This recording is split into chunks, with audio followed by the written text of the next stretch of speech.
ಹಾಗೆ ಚಿಕ್ಕಮಗಳೂರಿನ ಮಲೆನಾಡು ಭಾಗದಲ್ಲೂ ಕೂಡ ಭಾರೀ ಮಳೆ ಸುರಿತಾ ಇದೆ. ಭದ್ರಾ ನದಿ ಭೋರ್ಗರಿತಾ ಇದೆ. ಹೆಬ್ಬಾಳ ಸೇತುವೆ ಜಲಾವೃತವಾಗಿದೆ. ಹೆಬ್ಬಾಳ ಸೇತುವೆ ಅಂತ ಅಂದ್ರೆ ಕಳಸ ಮತ್ತೆ ಹೊರನಾಡಿಗೆ ಸಂಪರ್ಕ ಕಲ್ಪಿಸುವಂತಹ ಸೇತುವೆ.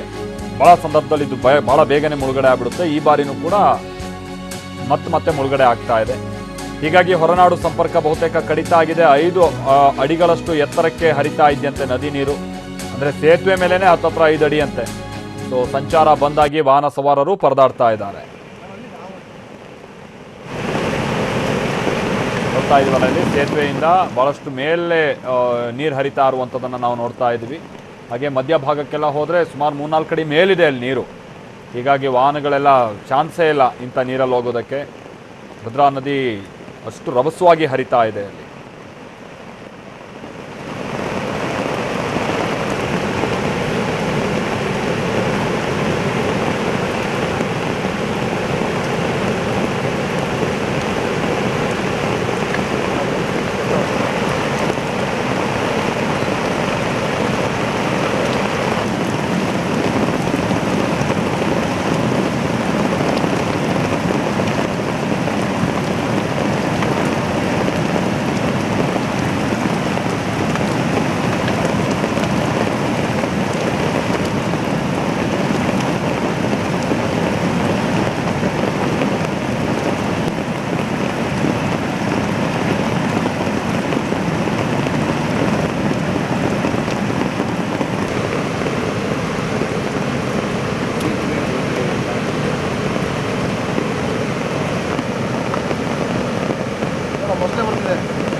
ಬರೀ ಹೀಗೆ ಭಾಳ ಮರದ ದಿಮ್ಮಿಗಳು ಅವುಗಳು ಕೂಡ ತೇಲ್ ಬರ್ತಾ ಇರುವಂಥದ್ದನ್ನು ನೋಡ್ತಾ ಇದ್ದೀವಿ.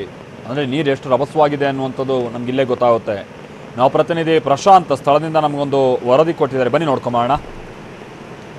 ಚಿಕ್ಕಮಗಳೂರು ಜಿಲ್ಲೆಯ ಕಳಸ ತಾಲೂಕಿನ ಹೆಬ್ಬಾಳೆ ಸೇತುವೆಯಲ್ಲಿದ್ದೀನಿ. ನೀವು ನೋಡ್ತಿರ್ಬೋದು, ಭದ್ರೆಯ ಅಬ್ಬರಕ್ಕೆ ಈ ಒಂದು ಹೆಬ್ಬಾಳೆ ಸೇತುವೆ ಸಂಪೂರ್ಣವಾಗಿ ಮುಳುಗಡೆ ಆಗಿರುವಂಥದ್ದು.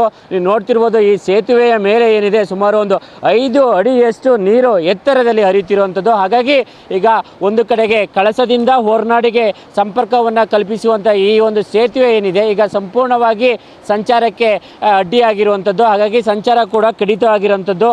ಈಗ ಇಲ್ಲಿನ ಕಳಸ ಪೊಲೀಸರು ಕೂಡ ಈ ಒಂದು ಸ್ಥಳಕ್ಕೆ ಬಂದು ಮಕ್ಕಮ್ಮನ ಹೂಡಿದ್ದಾರೆ.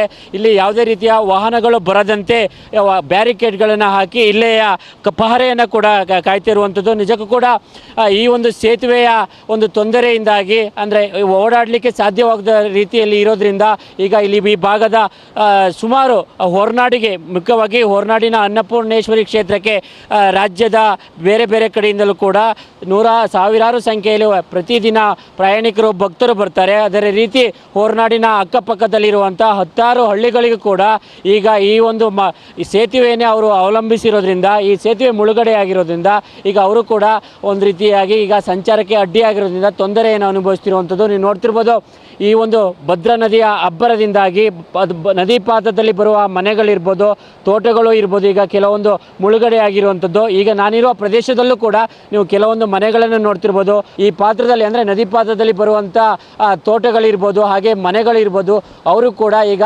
ಆತಂಕಕ್ಕೆ ಒಳಗಾಗಿದ್ದಾರೆ. ಅವರಿಗೂ ಕೂಡ ಹೆಚ್ಚಿನ ಅನಾಹುತ ಸಂಭವಿಸುತ್ತದೆ. ತುಂಬ ಕೆಳಮಟ್ಟದಲ್ಲಿ ಇರೋದ್ರಿಂದ, ರಸ್ತೆಯಿಂದ ತುಂಬ ಕೆಳಮಟ್ಟದಲ್ಲಿ ಇರೋದ್ರಿಂದ ಆಗಾಗ ಈ ಸೇತುವೆ ಮಳೆ ಪ್ರಮಾಣ ಹೆಚ್ಚಾದಾಗ ಈ ರೀತಿಯಾಗಿ ಮುಳುಗಡೆ ಆಗ್ತಿರುತ್ತೆ.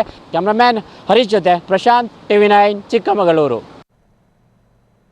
ನೋಡಿ, ಇಲ್ಲಿ KSRTC ಬಸ್ಸು ಆ ಸೇತುವೆ ಮೇಲೇನೆ ಹೊರಟಿದೆ. ಬಟ್ ಇದು ಸೇತುವೆ ಬಂದಾಗೋಕ್ಕಿಂತ ಮುಂಚೆ ನೀರಿನ ಪ್ರಮಾಣ ಸ್ವಲ್ಪ ಕಮ್ಮಿ ಇತ್ತು. ಬಟ್ ಈಗ ಸಾಧ್ಯ ಇಲ್ಲ ಬಿಡಿ, ಈಗ ಇನ್ನೂ ನೀರಿನ ಪ್ರಮಾಣ ಹೆಚ್ಚಾಗಿದೆ. ಆಮೇಲೆ ಮೊದಲೇ ಹೇಳಿದಾಗೆ ಆ ಸೇತುವೆ ನೋಡಿ, ಅದು ಹೋಗ್ತಾ ಹೋಗ್ತಾ ಸ್ವಲ್ಪ ಇಳಿಜಾರಾಗಿ ಮತ್ತೆ ಆ ಕಡೆ ಹೋದಂಗಿದೆ.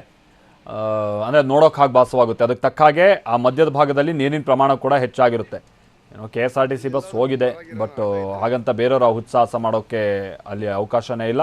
ಈ ಕಾರಣಕ್ಕಾಗಿಯೇ ಬ್ಯಾರಿಕೇಡ್ಗಳನ್ನು ಹಾಕಿ ಎರಡೂ ಬದಿನೂ ಕೂಡ ಈಗ ಕ್ಲೋಸ್ ಮಾಡಿದ್ದಾರೆ. ಸಣ್ಣ ಪುಟ್ಟ ಕಾರ್ಗಳು ಕೂಡ ಆ ನೀರಿನ ಬಸಕ್ಕೆ ತಡ್ಕೊಂಡು ಹೋಗೋ ತೀರಾ ಕಷ್ಟ.